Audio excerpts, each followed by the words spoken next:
Hey everybody, good evening everybody. Today is Motivational Monday. Good evening, good evening, good evening. Good evening everybody. Saying hi to Facebook and Instagram and YouTube Live. How are you guys doing? It is Motivational Monday. I am Janice Butler, founder of Woman of Character Incorporated. And I just want to invite you all in today. If you would, please share this video with your friends, with your families. You know, we come on every Monday to bring some motivation. So, hey, Yolanda, to bring some motivation. So, I just want to welcome you. Hey, Tiffany, haven't seen you in a minute. I pray all is well with you and yours. I love you, girl. Today I'm going to be talking about how to overcome emotional pain, right? So, hey cousin Priscilla, love you. I am talking about how to overcome emotional pain. And if you guys were able to view the video that I did on Saturday about triggers, that's just been kind of sticking with me. So I just kind of wanted to come on and talk a little bit more about triggers and how they relate to the emotional pain that we deal with, and how we can overcome those things, how we can handle them. Because I did ask the question on Saturday, how to recognize and how to handle triggers. Well, again, the same thing kind of applies with how to handle the emotional pain. What do you do to overcome it, to get out of it, so that it's not overwhelming you, so that it's not becoming the main focus of your day or your situation, and you're able to control the emotions that you're experiencing as opposed to the emotions controlling you, right? So I just want to jump in. Again, I want to say thank you guys for joining. It is Motivational Monday, so I pray that this will be a motivation for you and help you throughout your week. All right, so let's jump in. So as I said, that we talked a little bit on Saturday. I talked a little bit on Saturday about how to overcome your triggers, how to recognize and handle the triggers that you deal with, right? But let's first talk about what a trigger is. And so we have to be able to understand who we are, first of all, and what we like, what we deal with, how we feel, how things make us feel, how people and conversations make us feel. Where do we go in our mind? Where do we go in our emotions when we're dealing with certain things, right? So a trigger is something that either brings about, okay, I'm just kind of giving you some brief definitions. A trigger is something that brings about, provokes, sparks, causes emotions, your feelings, those things that spark or cause or provoke reactions. Those are what we call triggers. Things that make us think about a moment in time, or that takes us back to a certain situation, or causes some type of feeling or emotion, whether it be anger, whether it be frustration, whether it be hurt, whether it be disappointment, whether it's even joy. We have to be able to identify the trigger, the thing that causes the emotion to come, whether it's sadness, whether it's just kind of a solemn feeling. The one thing that I have been dealing with just recently is just kind of feeling not happy and not sad, but just kind of in between. And so I had to look at what's triggering that emotion, those types of emotions in my mind. What's making me think about or to be able to recognize where I am with that emotion, right? So the first thing that we have to do is to be able to identify the trigger. You have to be so in keen with who you are, how you're wired, so that you can go back and identify the trigger. Now, some of us, we don't want to identify the triggers, but that's why we're so caught up in emotionally, or we stay emotionally tied into something, because we don't want to take the time to, one, identify the trigger. Was it a bad relationship? Was it a breakup that you experienced? Was it some kind of disappointment? Was it words? Did somebody say something negatively to you over and over and over that caused a certain emotion every time you heard that word or heard that person's name? Particularly when we've been in a bad relationship and that person really hurt you. When you hear their name, it provokes, it sparks some type of emotion that you have to reel back in and control, because we all have the ability to do that, right? So I just want to kind of tell you, and then once you identify it, that emotion or whatever that trigger was, then you have to acknowledge how that thing, how those words, how that situation made you feel at the time. Because we'll keep repeating the same cycle. We'll keep repeating and allowing those triggers to keep coming and dwelling, kind of sitting and experiencing those same things. And we get frustrated and we get obsessed and we get tired because we haven't identified it, we haven't acknowledged it, and then we haven't been able to recognize what it is that actually caused that trigger. And how many of you know that a trigger, once it's that emotion or that thing that sparks it, it can jump off into a whole bunch of different things. It could have nothing to do with when you feel the emotion or the pain or the hurt or the frustration or the negativity, may not have anything to do with that current situation, but it was sparked because it reminded you of something that happened to you in your past, right? So let me tell you something. I remember, most of you guys know I'm a domestic violence survivor, right? And when I was going through the separation of me and my estranged husband, we lived in this really quiet neighborhood, but there was this little incline that I would turn off this busy street going down into the subdivision that we lived in, right? Well, every time I got to this school, which was like a couple of blocks from my house, it was this little incline up this hill, I would get real anxious. I would get real nervous, and until I got over the hill and saw whether or not my ex-husband was at home, whether his car was in the driveway, or whether I could tell whether he was there or not. Every day I would go through this same trigger. I would have this same trigger.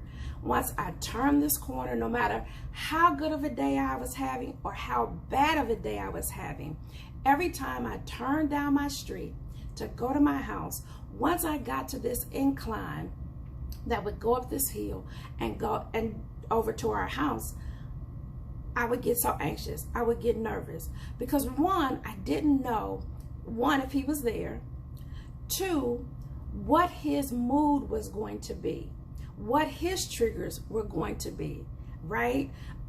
If he was going to be in a good mood, if he was going to be in a bad mood, if he was going to be asleep, or if he was going to didn't want to be bothered, I didn't know. So I would be anxious about wondering who I was going to entertain when I walked in the house, who was going to meet me when I got in the house. And so I said that to say, for years, and I have been with him for about 5 years.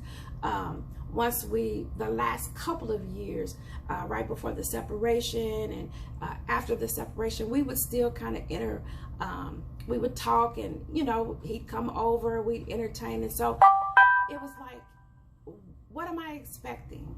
Every day. Finally, one day, the whole hostage situation and stuff came. And, you know, he ended up being killed, as most of you know, by the police.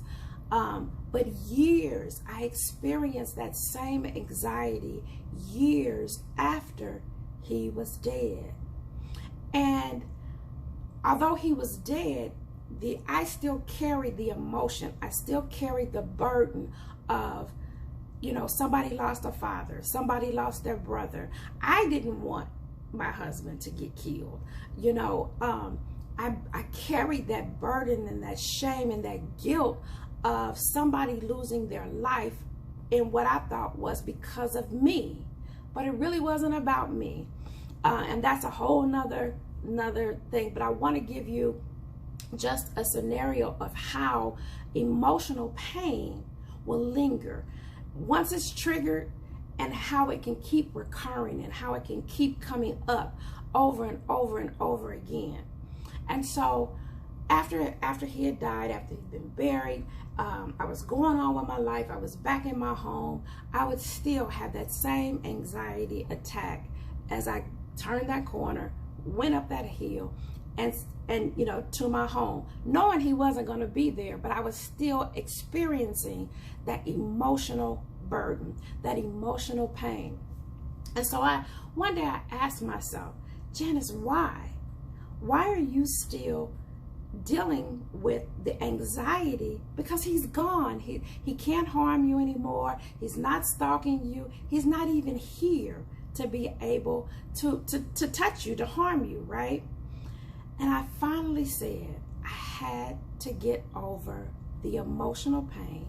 I had to give myself permission to say, Janice, this was not your fault. Janice, you have no control over what somebody else does or how someone else feels. All you can do is control your interaction with them, and then make a decision about whether you want to entertain and keep and stay involved in that situation. And so that's just one example of the emotional pain. And so I had to find out what changes I can make so that I don't keep being afraid or being anxious when I turn that corner. There was another situation years later with someone else that had really hurt me in an emotional relationship. We were in a relationship, thought we were going down the marriage path. It happened to be a long distance relationship, but we talked every day, we prayed every day. You know, you think that this is it. He even proposed. We got engaged, and the pain of that for years, for months after, I still held on to the anger. Whenever the phone would ring or certain phone things would happen, I would actually like cringe. And I had to ask myself, what is causing this trigger? Why am I still dealing with this emotional pain? And what I realized with that situation was I still wanted answers.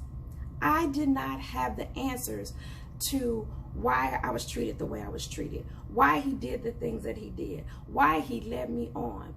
And so we have to be able to find out what changes I can make. And that in that situation, I had to come to the resolve, Janice, you may never get the answers that you want or that you need or that you obviously deserve, because someone took your heart and they just used it, they crushed it, they did what they wanted. It was all about them.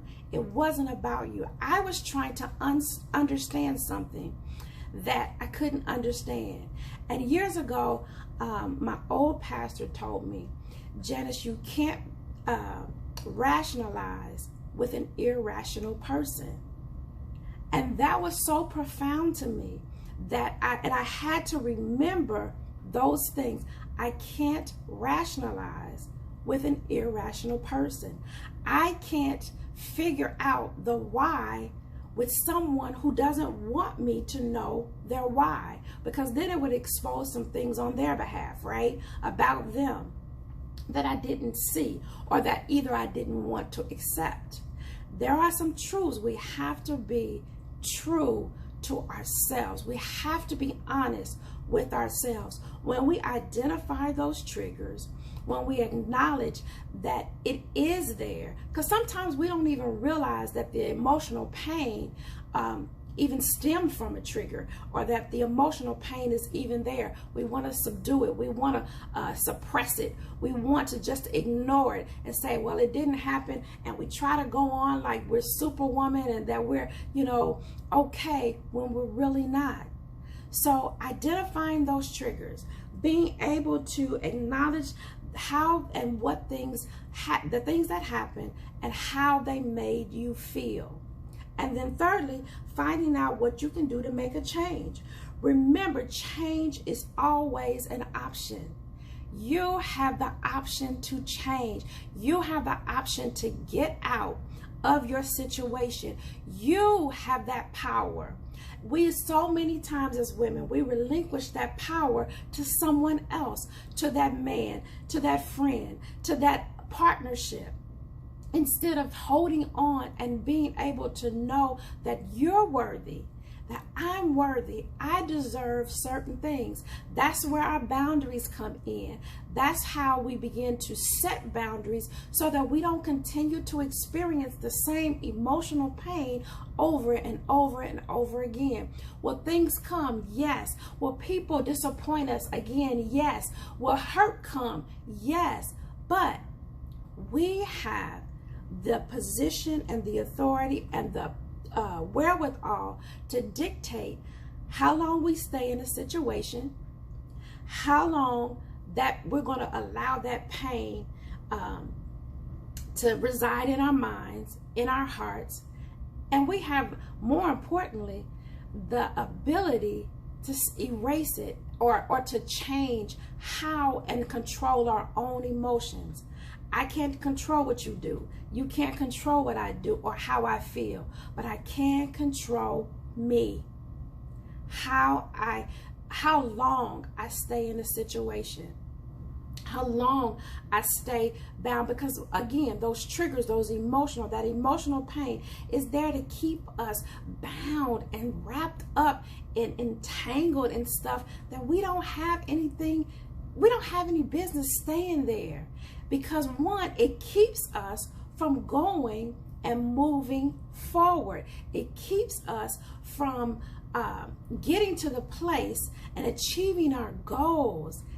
That pain, that emotional pain, when we release it, whether that's to be and in that last situation that I told you, I had to be able to forgive that person. It wasn't even about him.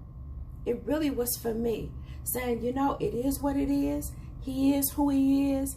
And I just know to be able to look for the signs earlier in the relationship, accept them, acknowledge them, and make a decision whether I want to stay in it or whether I need to get out.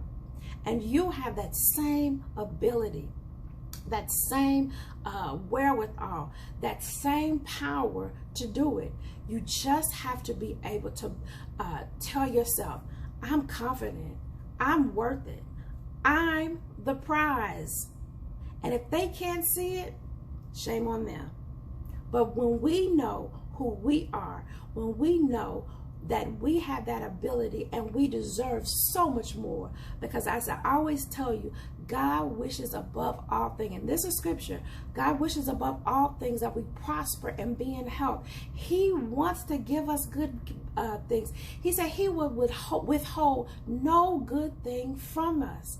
But a lot of times we keep ourselves in those situations and bound up in those circumstances, those relationships that are unhealthy, because we don't know better. And sometimes we do it because we're so afraid of starting over, so afraid of being alone. We don't want to be by ourselves. We know that we desire to be in a healthy, happy relationship, or just a relationship. And the happiness and the coming together brings back brings about the change. It brings about the joy. It brings about, the happiness, and because two are better than one. We know that. But a lot of times we end up settling. And so I want to encourage you today, don't settle. Be able to recognize the trigger and then release it. And you say, well, so how can I release what they did? How do I? Forgiveness is one, but put a plan in place. When I was turning that corner every day and the feelings were still coming over me years later, I had to say, Janice, you're not in that place. I had to talk to myself. You have to talk to yourself. That's why I say what you see and you will see what you say.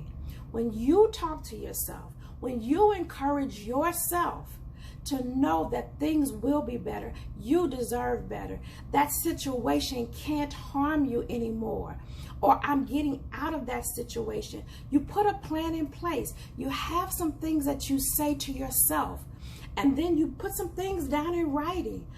Okay, I did this. I'm not going to do that anymore. Or I settled for this. I need to make sure that when I recognize the signs, I begin to question, is this something that I want to stay in or that I want to be involved in? And it doesn't necessarily have to be an intimate partner relationship. It could be with your girlfriends. It could be on your job. It could be when you are so frustrated on your job with being in this job that doesn't pay anything, that doesn't bring you any satisfaction. Make a plan and say, you know what? I deserve better. There's something better out there for me, and I just need to go after it. You just need to go after it. And so when we make that plan, decide what it is that we're going to do. Because it's one thing to think about it, but it's another thing to actually do it. I had to speak those words. It's not there to harm you, Janice. Your children are at home. You have a home where that is peaceful. I started changing the narrative. I started taking authority over that anxiety that would come up on me every day.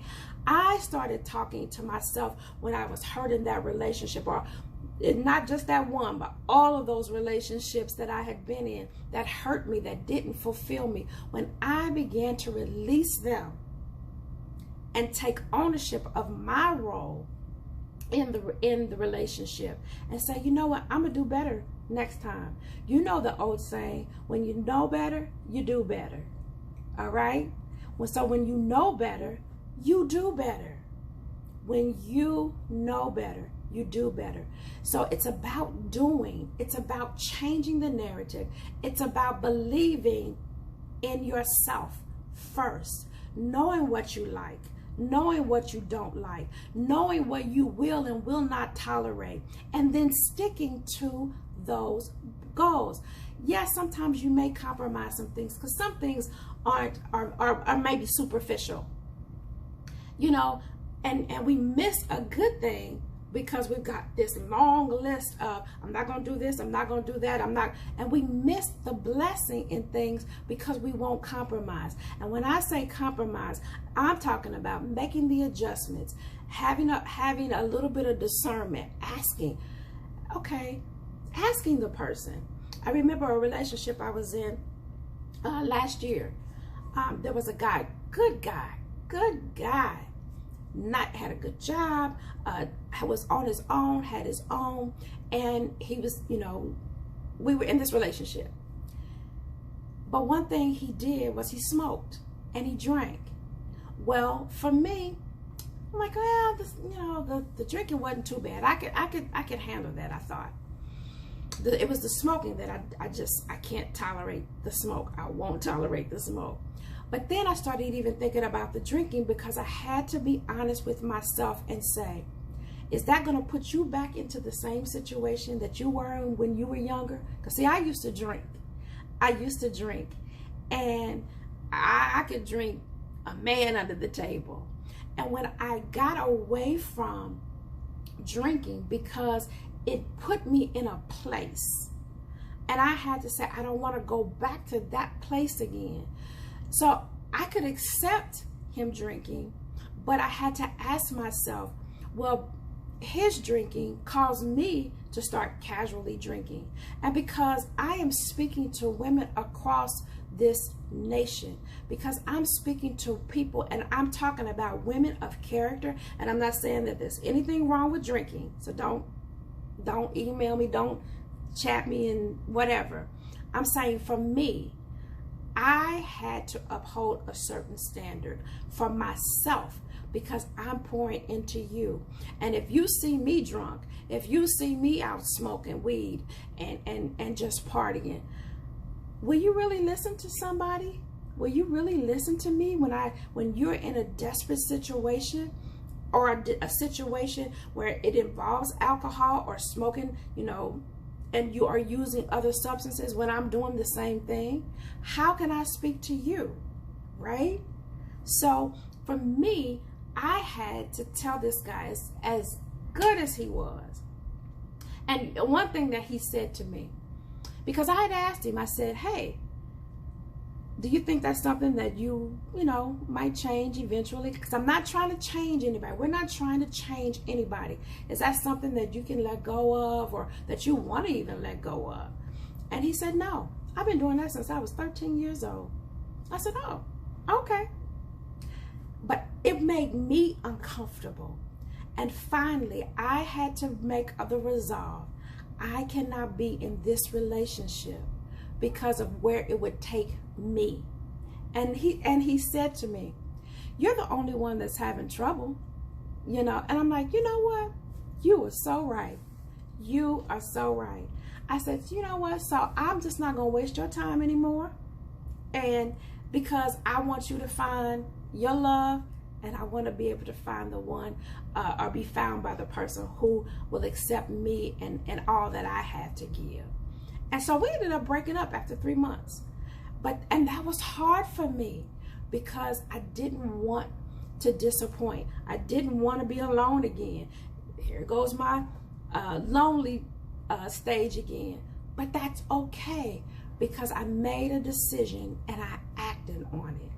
And that's my point to you. The emotional pain that you're dealing with, or that you may be experiencing, or you may have experienced, we have to come to a point when we can acknowledge what it is, and then make a decision, make a plan. How do I attack, or how do I deal with this pain, so that I can so I can get free, so I can live and enjoy my life. We don't have to worry about what anybody else says about your life, because you dictate where you're going and how you live your life. You choose to be happy, or you can choose to be sad.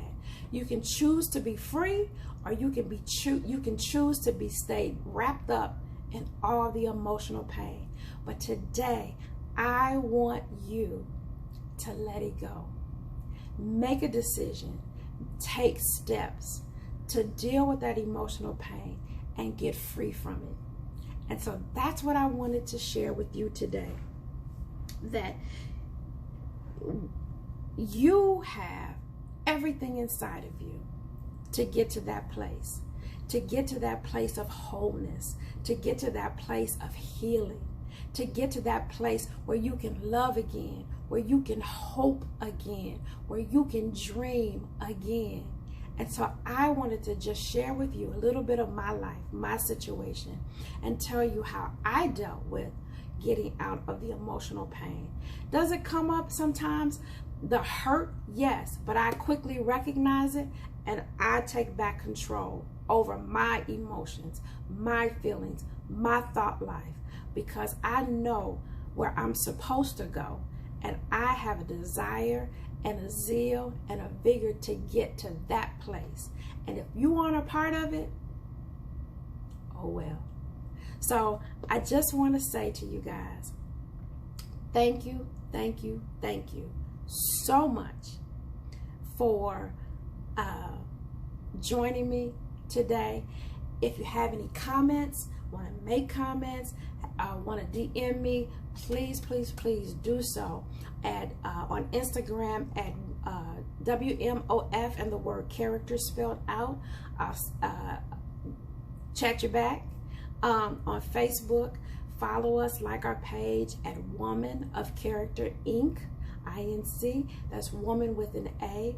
And on YouTube, follow me and please subscribe to my channel, Janice E. Butler. I pray that this has been helpful for you and that it is motivating you to say what you see so that you'll see what you say. Bye, everybody. Have a fabulous week, and I'll talk to you later.